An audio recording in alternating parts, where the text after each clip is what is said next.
My name is Brooks Long. I'm your host here for the Songster Series. So to let folks know, if you haven't been here before, who has been to the Songster Series before? Aha. We've got some return people, so you already know. So the first guest that we had was this man named Warner Williams. He lives down at Tacoma Park. He's in his late 80s. And he's been playing down there all his life. He's known as the last living songster by some people. And those are people's very interesting people that played songs. And that's what they did. They played songs. So anyway, that always hits. Why? Anyway, these were people who played on street corners back before there were records, before there was a radio, before there were CDs and the internet and all of that. Back when if you had a song and you really wanted to hear it, you had to go up to a musician that knew how to play it. So there were these musicians that knew wide ranges of songs.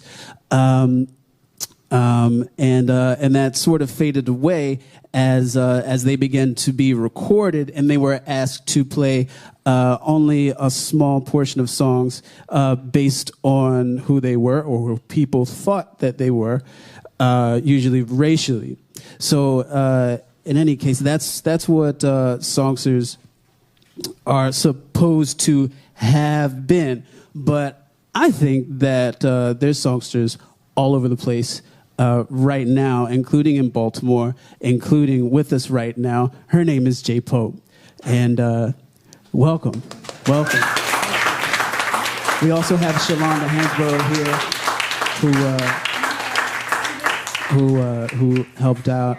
Shalonda is an amazing singer that we happen to have here every day at Creative Alliance. And does some wonderful, awesome work as well. So we should probably get into it. Do you have another song? Yeah, we definitely have one more song to do. All right. We're going to do that. Well, let's hear that. Yeah. We do it fast? Yeah. Okay. Gotcha. Can y'all help us out a little bit? This is going to require some rhythm. I'm going to be totally okay if you don't have rhythm, if you sit this one out. You feel me? You know what I'm saying? Like, you know your strengths, you know your weaknesses. See if you can follow.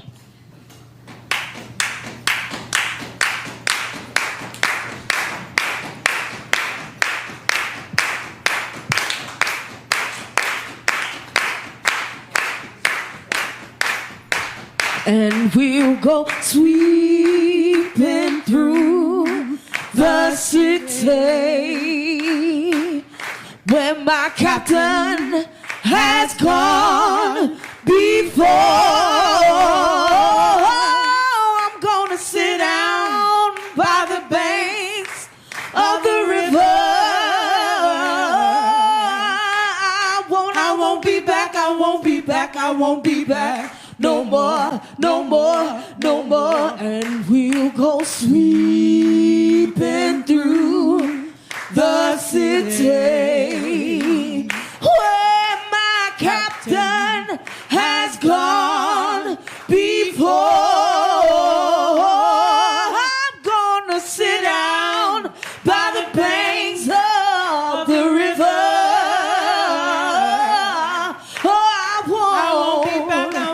I won't be back, no more, no more, no more. In that city, in that city, in that city, in that city, in that city, in that city, in that city, in that city, in that city, in that city, in that city, in that city. I won't be back, I won't be back, I won't be back, I won't be back. No more, no more, no more.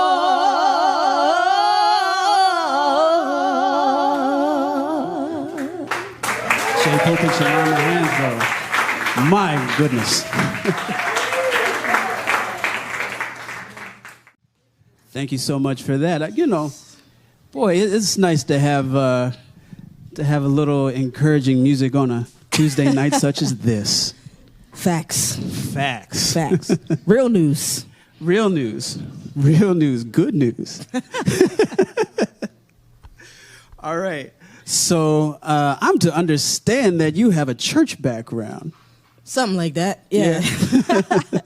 Slightly. I started making music because it's a long story. Let me tell you about it. My grandmother, I grew up in a Southern Baptist church, Faith Temple, number 2 Free Will Baptist Church on Addison Road. Now it's moved to Central Avenue. But I grew up there. In Prince George's. In Prince George's County. Yes.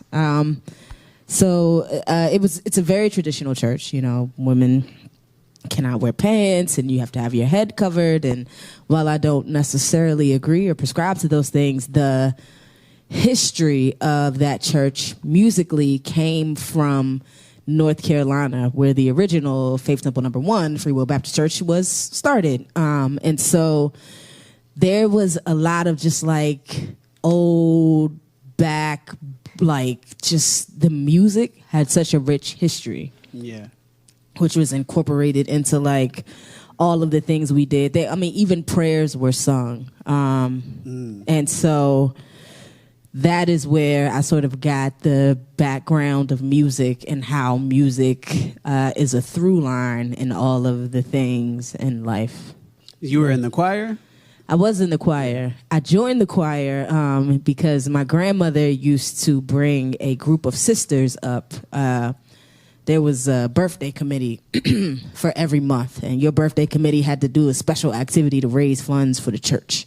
And my grandmother's birthday is the day before mine. So for the April birthday committee, she would always bring the Fleming sisters, which were a group of sisters that were from North Carolina, and some of them were members of our church, but they traveled all around the country doing this amazing gospel music with just one sister on the piano. And I remember one time they brought a drummer, and the old people in the church were like, so what you're not going to do is bring amplification in this church. Rocking the boat over here. Yeah, which is, wait a minute. Tambourines and pianos, that's all we need. So, which essentially it was. Like, we didn't need any fancy They're not stuff. Wrong. No, the richness of their voices and the way that they performed just was something that always sat in my spirit for like, my grandmother was doing that since I was maybe like 5 or 6.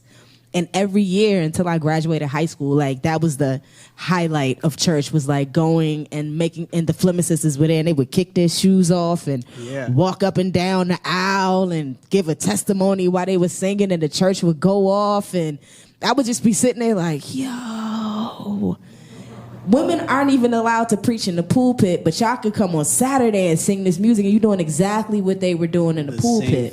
The same thing, except you're doing it with music.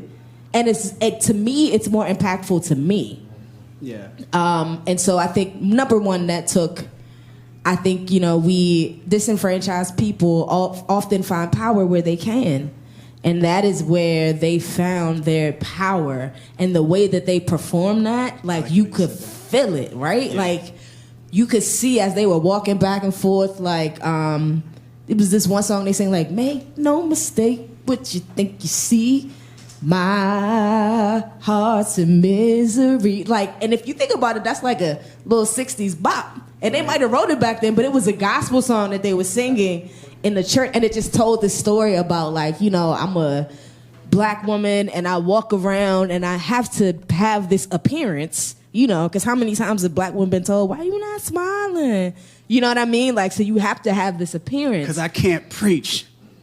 Maybe, right? Or like, I wanted to put some pants on and I'm in this jean skirt. This is whack. So like, you know, like, make no mistake, like, even though I'm holding up this outward appearance, that I still am a complex being and person as a woman. And I think, right, when I was in the church, as I watched certain things unfold in the church, it was the evolution of watching people recognize women as more complex beings than being like the women that the folks that fixed dinner in the basement. when church was over. Yeah. You know, like, what does it mean now when she's in the pulpit and she's delivering a sermon? Like, what? So for me, seeing the Fleming Sisters was my first introduction into women taking up a space of power in my church. It's interesting. We talked about this before, but this didn't come up. I'm just thinking about it. Like, I think it was my first experience of seeing women take up a space of power in the church. Because outside of what they were doing, there was no other space. You couldn't be in the pulpit. You couldn't be... There were no leadership roles. The Southern Baptist Conference or whatever hadn't approved it yet. So, you know, you're still under these particular laws of the church. And when I saw them, not only were they walking in that power, but they sounded phenomenal. Like musically. Absolutely. And brought in all of those pieces, the blues, the hymns from like North Carolina, and like all of that was magic to me. And that's what pushed me towards music. I was having a conversation with someone about how we use fear, and how some of us see fear and run, and some of us see fear and say, no, I'm about to conquer you. Like, I can't allow this to exist in my space. And I think a lot of times for music, that is how I have approached it in the past. I have like terrible anxiety and like... Really? What? Wow.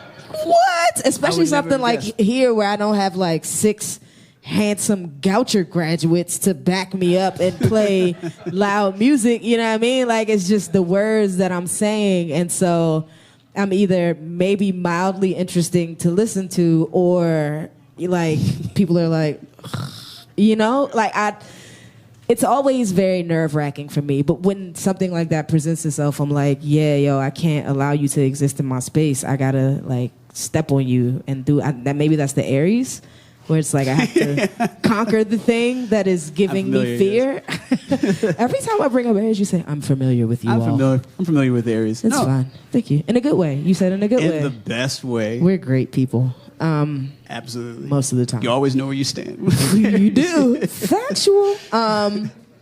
Yeah, yo, but I think fear, and maybe that is the influence of a lot of the music that was made back then. You know what I mean? Like, I look at old hymns and I think about how old hymns are the most sobering.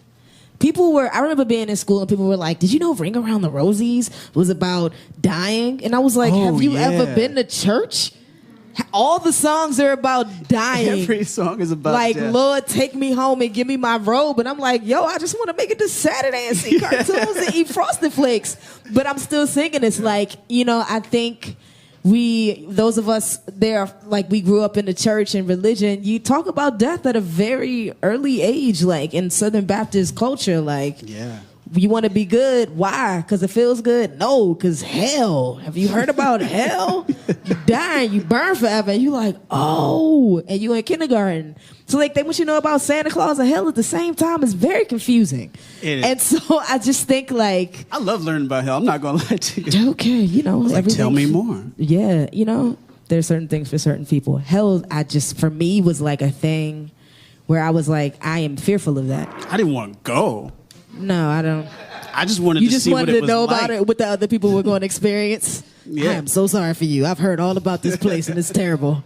But fear, I think, pushed me into performing because I saw like people being phenomenal, and then I was like, oh, I should do that, but I'm super worried or I'm super scared as this like young brown queer girl in a Southern Baptist church wanting to sing. Like, what does that mean to put yourself in the front of these people who will judge you for who you inherently feel like? So I joined the church at 8, and I was like, well, I'm going to just sing, Jesus. Like, and the rest will fall in line. Didn't grab no shoes and nothing. And it worked. Yeah. So, like, I think that, like, that's how I approached it. And then I just kind of started singing in the choir, and from there moved on to a gospel rap group in high school. You're going to ask me questions about that, right? Yeah. So tell me about that. Well, first of all, gospel was not the only music going on, in your musical universe. No, absolutely not. So I joined church at 8, but my mom and I are 20 years apart. And at the same time when I was joining church, my mother was like still rocking. We're from PG, so she was like rocking Rare Essence, and like we were listening to like whatever's on the radio. Yeah. So 90s R&B, which don't judge me, but I never really fully found a love for. And that's okay. That's okay. We all have our things. Like I never really found a love for that, but like at the same time that I was like in the church and listening to a lot of gospel music, I was also being exposed to a lot of like 90s R&B, hip hop, go-go, that kind of thing. And I think that permeated sort of my brain. But the musical structure, I think we talked about that, for a lot of those genres are very similar to gospel. For sure. And so there are familiar sort of, they're familiar things that I think I found in that music. Like there's still certain records that I would try to steal from my parents' house of like 90s music. So you don't have to incriminate yourself or anything. I mean, right. Like there's at least 2 cameras in this room. I've definitely taken my father's Fresh Prince albums. Yeah. I'm the MC, he's the DJ. Yeah. I have taken Kool Moe Dee albums from my mom. Who's the Wild Wild West? You had the cool parents. I used to live downtown, up 29th Street. Who is that? Nobody remembers. That's Kool Moe Dee. That's Kool Moe Dee, right? Thank you. Whew. All right. Yes.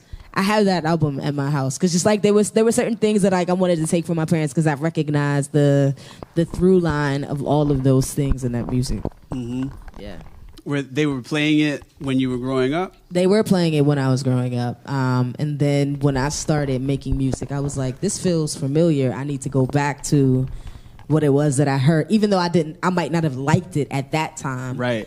I just, the sound made me like think in certain ways in terms of my writing.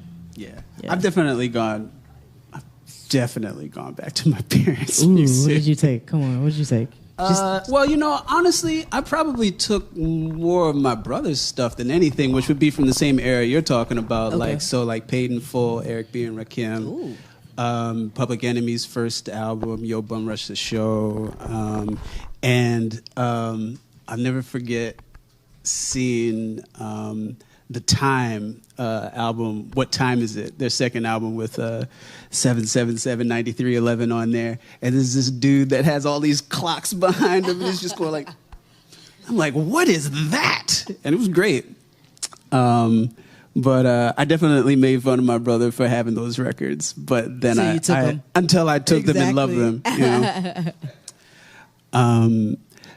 Yeah, but let's get back to you performing. So you're strongly influenced by gospel and the Fleming Sisters, and at the same time you live. By the time we're coming up, we're living in the hip hop world. And then also you're checking out stuff that your parents were checking out. And you joined your first group. Tell us about that. Yeah, so I joined this group called Most Dangerous Soldiers. And we were soldiers in the army of the Lord. We were Christian rappers because we loved hip-hop. But my friend Haji's parents were pastors, and there was no hip-hop that was going to happen out of that house unless Jesus was involved with it. So we said, guess who's going to be in our raps? Jesus. Even that was controversial, at a certain point. Listen, we were all radicals, in our own ways. So we just brought Jesus with us. And so we did some Jesus raps, and we did those in Prince George's County. We actually started in, Haji was making beats. I remember I was president of my Future Business Leaders of America's chapter. And word. There'll be a quiz at the end of the night. And we were on a bus ride to like a conference or something in Hagerstown, and Haji was like, yo, have you ever heard this group called The Roots? And I was like, no. And so he turned me on to Philadelphia Half-Life. Ah. And I was like, what's this thing you have here? And then from there, we just like went through all of the roots. And I was like, yo, hip hop is where I think my heart is. Like, I've been singing in church, singing, songs about Jesus and things like that. But this is ill. Like, rhyming is ill. And then Philadelphia Half-Life happened. And then the score happened. Yeah. And I was like, the Fugees. Yeah. Lauryn Hill, are you kidding me? What? Yes. And then from there, things fall apart. And so, like, we just got into hip hop. And so Haji started making beats. And he was like, we should rap over these beats. And so we did. We convinced our parents to drop us off at his house to have rehearsals. Our parents really must have believed in us. Because I just think if my son came home and was like, I need you to take me to my friend's house so I can practice some raps, I'd be like, let me call his mother. But yeah, yo, like, we went to his house, we rehearsed, and then we were like, this is good enough for other people to listen to it. And we performed it at a talent show, and our guidance counselor was like, positive rap. I want you to perform this everywhere. So we did it at different schools, and we did church retreats and things like that. So yeah, that's how I kind of got started with the gospel rap group thing. Do you remember any key verses? I remember a chorus from a song called Temptation. And it was like, he knows your soul, don't fall a victim to temptation. He knows your soul, don't fall. Temptation reigns in this world that's corrupted with sins. It went into a whole thing about like Adam and Eve and Cain and Abel. You started from the beginning. And my very sophisticated thoughts about, temptation and how you can fall victim and prey to it in your ridiculous adolescent fever. Yeah. I had too much candy. Oh my God, I can't stop. There was a youth pastor I think I had at that time who was like, what temptation is it's the second look. Because if you look once and you don't look back, then you don't give in. But if you look twice, you're done. And I was like, I am never going to make it out here. Done. That's when I was like, yeah, I'm going to just be what I'm going to be. Because that's just what it's going to be. Yeah. But yeah, so that was kind of the stuff that we did. Second look. That should be like a song or something. I often come back to that in my adult life. Like, you looked the first time and you knew when you saw it the first time, you should not turn back around. And then you was like, and then it's done. It's so many times. Actually, every time. You know what? Do you have it? Let's just mark it. Note it. The second time you turn around, that's when they got you. The second time. The second time. It's the second look. If you can walk away from the first look, then you're good. If you turn around and you take the second look, then you just strap in for whatever the ride's going to be. Got it. Yeah, that's the name of the next album. It is written. It is written. Make it so. Make it so. Oh, you Star Trek fan? I'm a little bit. Ooh. It's okay. We'll talk about it later. Okay. Moving on. All right. So tell me a little bit more about so the Roots were like the band that really kind of got your fires going for hip hop, which is interesting because they were a very unique group in that they had live instruments going on. Mm-hmm. I think the Roots spoke to me because right before then I was in a very heavy phase of trying to be anti whatever my parents were listening to. And my mom was listening to mostly what was on the radio, and my dad had like albums hidden away in places where I would find. So I was listening to like Donny Hathaway, and I would blast Donny Hathaway, and my mother would knock on the door like, girl, you okay? Because people don't just listen to Donny Hathaway. Just you feeling something. Like, I'm in my room, like, there's some strong emotions I've been going. so many places in my life and time. She was like, you are 13. You haven't been anywhere. What's going on? But he resonated with me, and I didn't even know the history of what Donny Hathaway's life was, but he again had like that church voice where it's like there's a I've never been really good at playing bar gigs because it's very difficult for me to like stay in the zone when I'm performing if there's like papers rustling and things. That's why I could never be a teacher. Like I just can't stay focused enough. But there's something about when like a singer just pierces. Yeah, and Donny Hathaway has that, like, if you could be in the middle of the city and he would just hit a note and you'd be like, is Donny Hathaway singing somewhere? Donny Hathaway on Eastern Avenue. Is Donny Hathaway standing in like the 31st 100 block? Exactly. Yeah. So like that is, his voice was that for me, where it was like, you have to, it fed into my narrative of like singing being like preaching. Because a gospel, like Baptist preachers or like Southern preachers, they have like at the end of the sermon, they basically doing a sing song thing, like we were talking about that.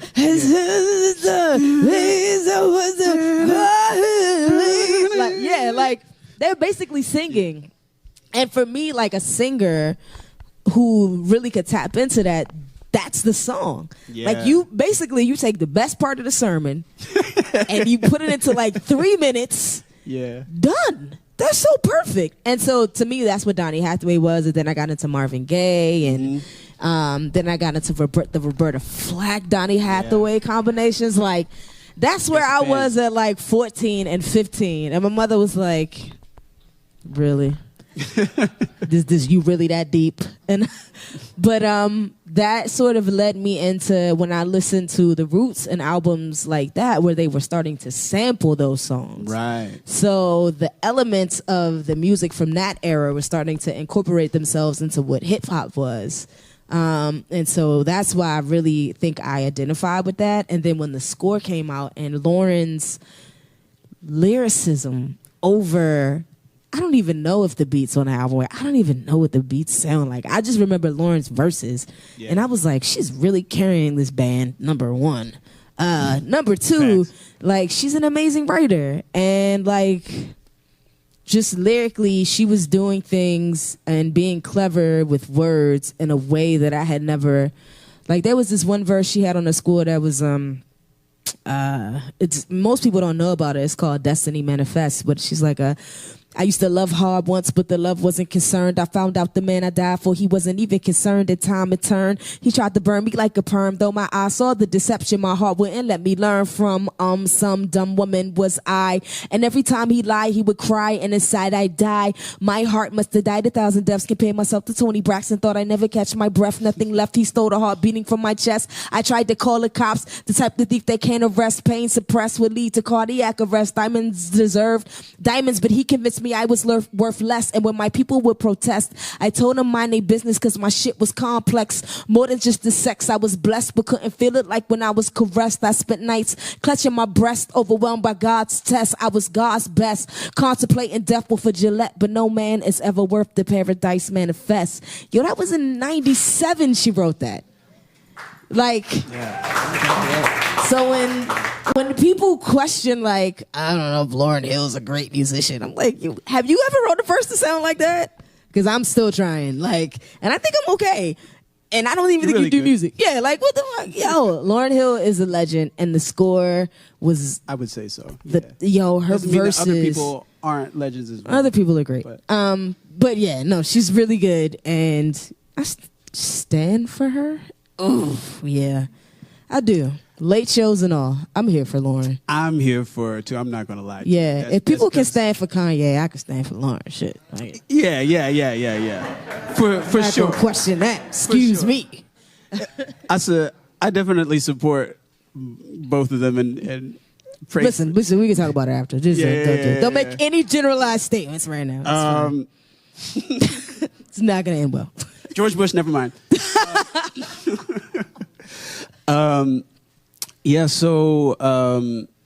So you began to incorporate these influences into your group, and you took that to a certain place, and then you came around here, or a little north of here, Towson University.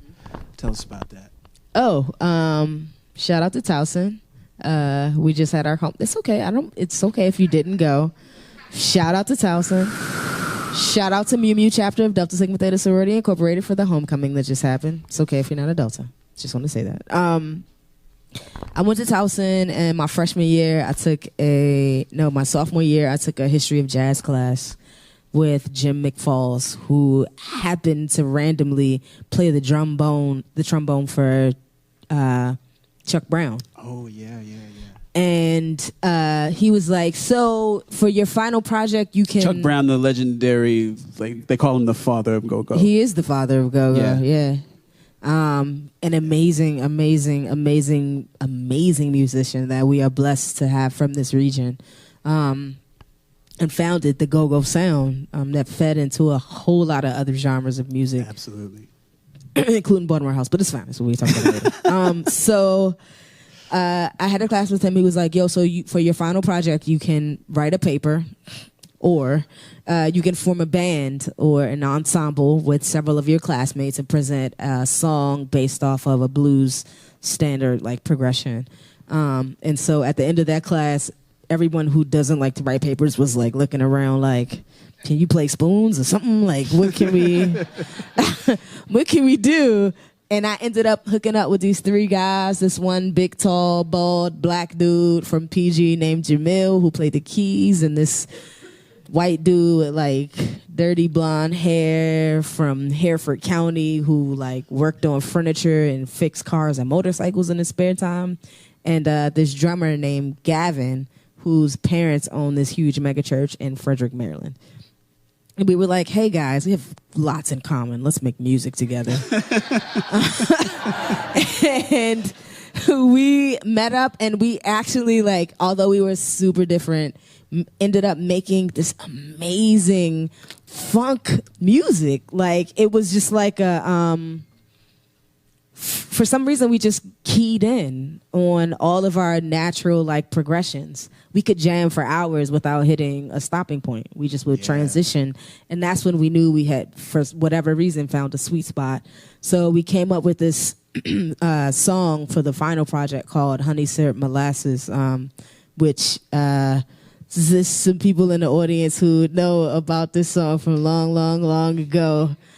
I don't really write in this vein anymore, but it was a good song. Like, we jammed on that for a minute, and it was like, 'cause you're sweet like honey syrup and molasses, you're thick like honey syrup and molasses. The truth is, I can't get enough of you. And it just like went over and over and over again. And we played that in front of the class, and they were like, what? And from there, my keyboard player hit me up the week after finals, and he was like, I got us a gig. And I was like, a gig? What the fuck is a gig? You mean like singing in front of people?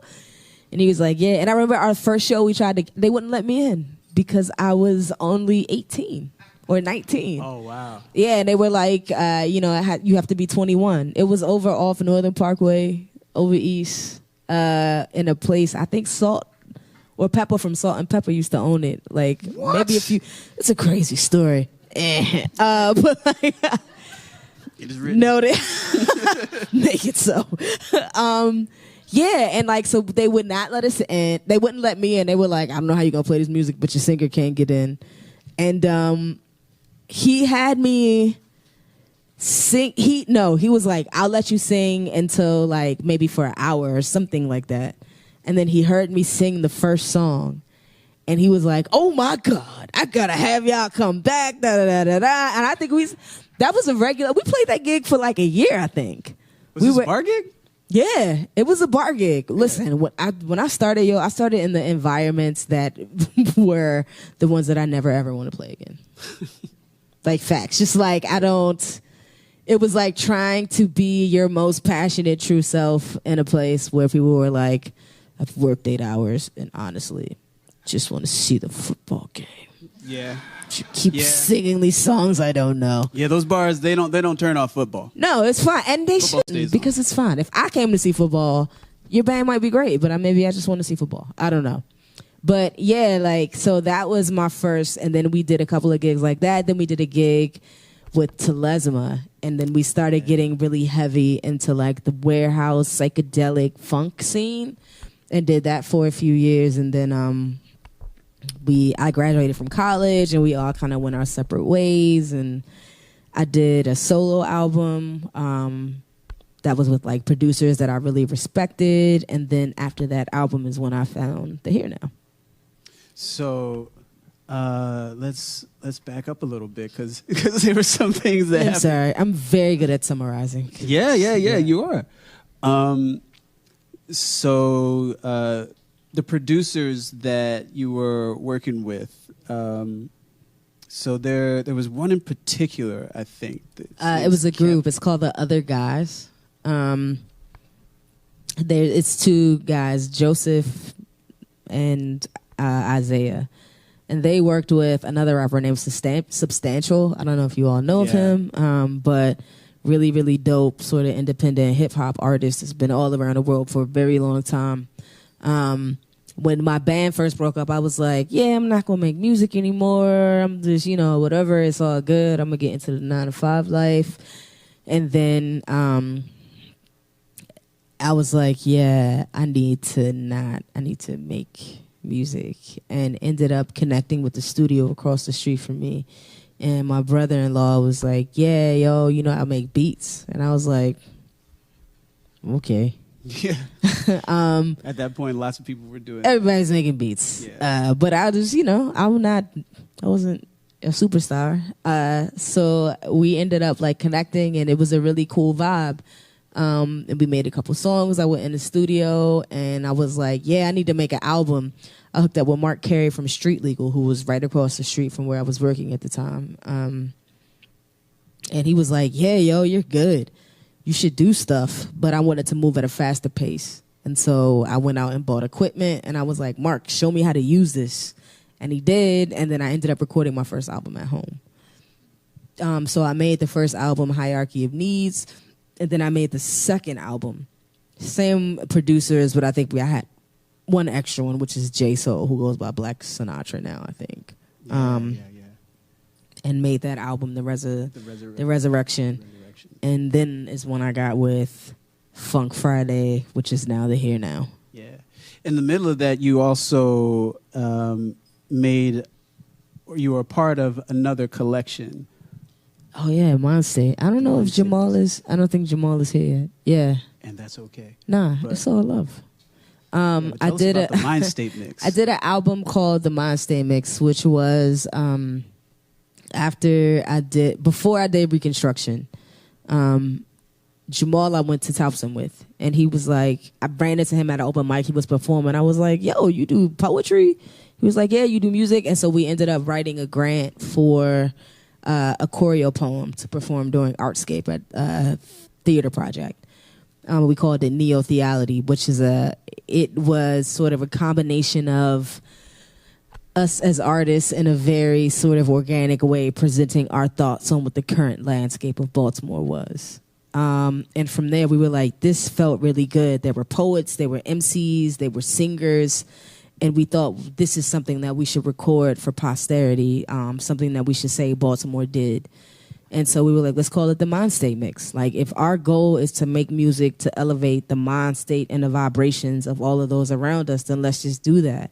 And so we got tracks from DJ Who and Phonetic Armageddon, and we just sort of like did a whole project of MCs and singers and people that we really admired on the Baltimore scene. And we made an album called the Mind State Mix. And we... Look at this! Ah, there he is. Yes, sorry. You know what?